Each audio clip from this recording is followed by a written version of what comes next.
Olá, esse final de semana eu precisei me despedir de uma pessoa que eu amo muito.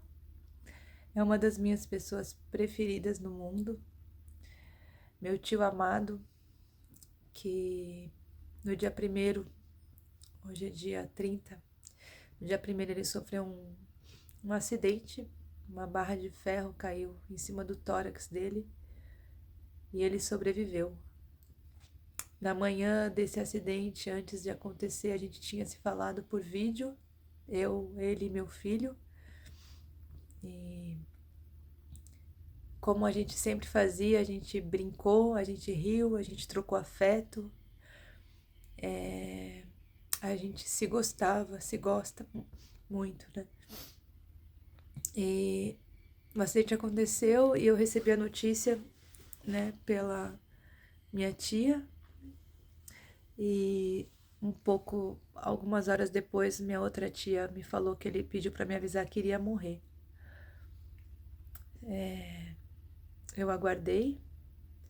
Minha tia passou o caso clínico dele, antecedente, né, pessoal, que ele tinha de uma cirurgia no fígado, que ele tinha tido um carcinoma. Passou um histórico dele para os médicos que atenderam ele num hospital municipal de São Paulo. Mas, infelizmente, como é comum, a médica que escutou minha tia, ela ouviu, mas não escutou, não prestou atenção e numa avaliação, na minha opinião, equivocada, além do pneumotórax, hemotórax que ele fez com a lesão, ele também, na tomografia, eles visualizaram um problema no fígado que tinha a ver com o antecedente dele, não com a lesão, e por equívoco, na minha opinião, fizeram uma cirurgia desnecessária nele para avaliar. Ele foi para UTI, evoluiu com um choque hipovolêmico e depois uma sucessão de um monte de eventos, né? Além do trauma absurdo que ele sofreu. Ele ficou muito grave, ficou entubado, recebendo volume, medicação vasoativa, antibióticos. E o que eu fiz estando aqui foi acender a fogueira, que a gente sempre gostou, e mantendo as minhas orações, até porque é preciso confiar, né? E a gente faz o que pode, né? Com os recursos que a gente tem, e ele estava sendo atendido e a família dando suporte lá. E aqui eu mantive as orações e pedindo pelo, né, melhor. E depois de uns 3 dias, ainda com a fogueira ligada, meu coração apertou, um chamado mesmo para vê-lo. Não sabia o que eu ia ver, sabia que era grave, sabia que tinha essa informação que ele pediu para me avisar que iria morrer. E quando eu cheguei, ele mesmo entubado e sedado, eu chamei ele pelo nome, ele reagiu, com tubo, com tudo. E o primeiro dia, embora com muita dificuldade para acessar ele, né? Infelizmente as UTIs, na sua grande maioria, não dão acesso livre às famílias. A gente tinha o horário de visita de 1 hora, das 24 horas. E ele estava numa UTI com mais 6 leitos, nos quais o médico plantonista, intensivista, passava ali a visita, passando um informativo com muitos termos técnicos, né, que para um leigo é um sofrimento absurdo. E para a gente que tinha condições de entender as palavras, a gente conversava. Então, no primeiro dia foi ok. E no segundo dia, as conversas que a gente havia tido, né, no primeiro que eu vi, não batia a melhora e as coisas combinadas não tinham sido feitas. E aí a gente tomou a decisão de depois transferir. Ele já estava mais estável do ponto de vista hemodinâmico para outro hospital, onde se percebeu, né, que estava com alguns diagnósticos também equivocados, enfim, recebeu um atendimento intensivo, foi submetido a diversas e diferentes cirurgias, a outros diagnósticos e uma sucessão de intervenções e coisas que o mantiveram vivo. Quando na última semana meu filho pediu para visitá-lo e de novo meu coração apertado, a gente tomou a decisão de vê-lo de novo, sem saber como ia visitá-lo, como encontraria. E ele vindo de mais uma cirurgia, ele estava com o seu estado neurológico preservado, estava alerta, estava entendendo tudo, estava sabendo de tudo, mas com muita medicação, com diálise, com droga vasoativa, com antibiótico, volume e uma condição física que não cabe expressar, mas muito debilitado, com muitas condições limitantes, estomias. E ele vindo de um procedimento de um debridamento, a médica chegou desolada, conversando, e diante dessa fragilidade toda da vida, conversou comigo, uma conversa quente, calorosa, e da qual eu entendi tudo que ela disse, e do tipo, a sensação que me fez ir até lá era do tipo, chega, chega de tanta intervenção, vamos entrar com as outras medicinas, com as medicinas que também funcionam, talvez não no corpo físico, mas no corpo espiritual, emocional, familiar, que ele tanto estava precisando. E assim eu recebi ele na sexta-feira, com o violão, com a minha música, com o meu choro, com o meu sorriso. E depois de passar do efeito da anestesia, com muito esforço, a gente conversou como deu, como eu dei conta de entender naquele momento, porque para mim era muito difícil aceitar ver essa pessoa tão amada, passando por tanta coisa e ainda assim lutando tanto. E eu queria saber o que ele queria, se continuar nessa luta ou se preparar para a grande passagem. E eu entendi que era isso, embora difícil de aceitar. E eu não queria ir embora, só queria ficar ali, segurando a mão dele, lembrando ele que ele era amado, contando histórias. Mas como boa cuidadora que me tornei, eu fui embora para poder me cuidar, para no dia seguinte voltar e poder fazer a visita que meu filho esperava para vê-lo.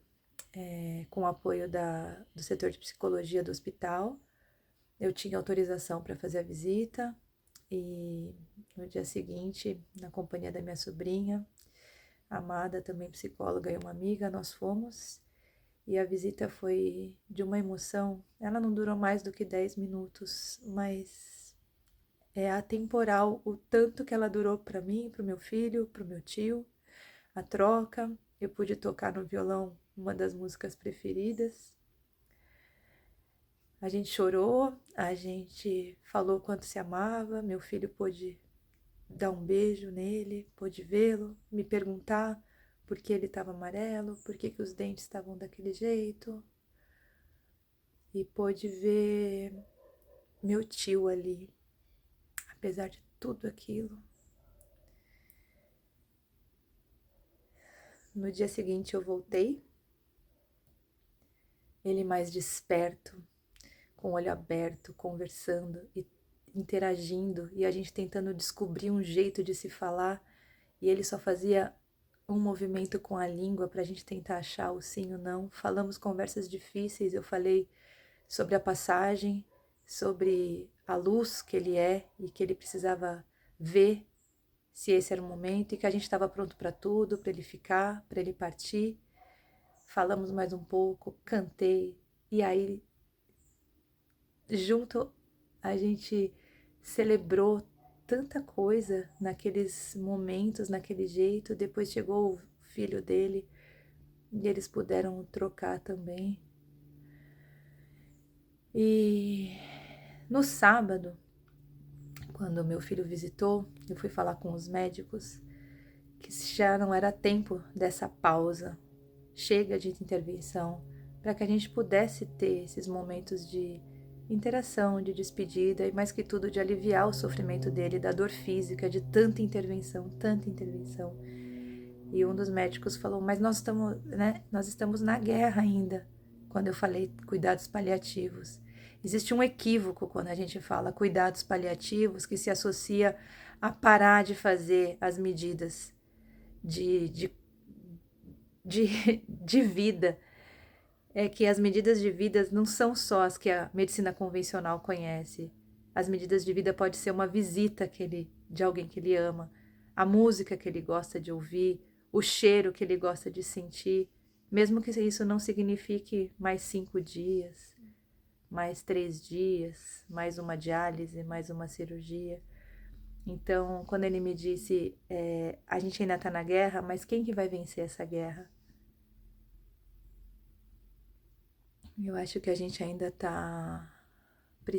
Meu tio, viver isso com meu tio, me lembrou do quanto a gente ainda precisa falar sobre isso, lembrar que cuidados paliativos é você focar no que tá de eminente do sofrimento humano.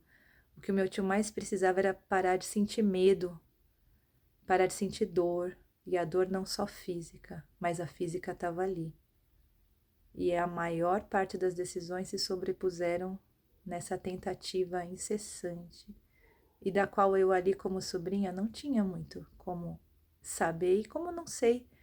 E a minha oração é para que o que existe de mais compassivo chegue nele, porque a compaixão é o que é melhor para o outro e não para a gente, enquanto profissional ou enquanto família. De qualquer maneira, meu tio é guerreiro e suportou tanta coisa, permitiu essas despedidas, e é tanto amor que é possível viver enquanto existe vida. Mas a gente, e eu falo para os profissionais de saúde, quando a gente está diante de uma condição que ameace a nossa vida, o que vem primeiro? O que vem primeiro? O que é ganhar a guerra? Qual é essa guerra? Eu deixo esse registro. Se eu publicar, é porque vai ter alguma utilidade. De qualquer maneira, assim, se a gente está presente, o corpo, ele é só um detalhe diante da grandeza que a alma humana é e que a nossa presença é capaz de tocar. Eu fico com o print do sorriso do meu tio no momento que eu cantei e dancei na UTI para ele e a gente estava junto. Ele vive em mim e o que eu puder fazer da minha experiência com ele, com tudo que eu já vivi, para melhorar a vida das pessoas, dos profissionais que cuidam e não se cuidam, eu farei. Muito obrigada. Viva a vida. E viva a vida também nos momentos que a gente está partindo dela. Que seja respeitosa, que seja digna, que seja com presença e que possa sempre ter uma mão para segurar nossa mão. E que possa sempre soar a música que a gente gosta de ouvir.